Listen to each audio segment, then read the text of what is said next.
duração. A Giovana deve ter Betina. Fica quieta, agora deixa eu falar fofoca. Aqui, ó, daí.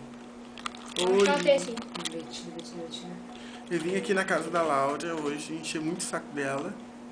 Betina, que E, demônio. e agora a gente tá catando... Para quieto, Maurício! Fica quieta, Laura. Eu vou colocar Demônio, isso aqui no meu para. Space. Agora a gente tá catando o Orkut do pessoal. Para, Maurício, idiota! Tá, calma. Para!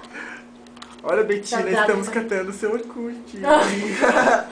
Nem é... Para quieto, Júlio, também, né? Para, vamos ver o Orkut da Betina.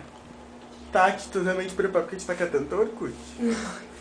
Laura, vamos colocar no meu YouTube. Eu sei, vamos colocar. Não vai, mas exclui esse vídeo. Vamos colocar sim. Tá, pessoal. Agora o Guilherme, aquele gordinho. Vou tirar uma foto, Aquele Laura. vídeo de terror. Vamos tirar uma foto ali. Olha pra foto. Olha. Tira, vai. Não tô tirando foto. Tá gravando. Tá gravando. Olha o que eu fiz aqui, peraí. Lara, Lara, aquele guri idiota. Olha né, aqui, ó.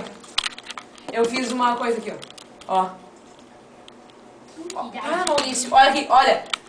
Eu salvei o vídeo, ó. Peguei uma tarde do vídeo, ó. Bicho, louco. Dá o play.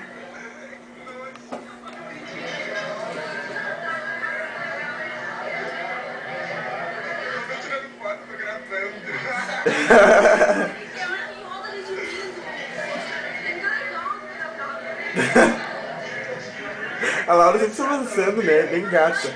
Ah, que ridículo. É um Por limão, isso dá um gato. Não tá ali, como? Olha ali, Rafaela. Ai, não. Ah,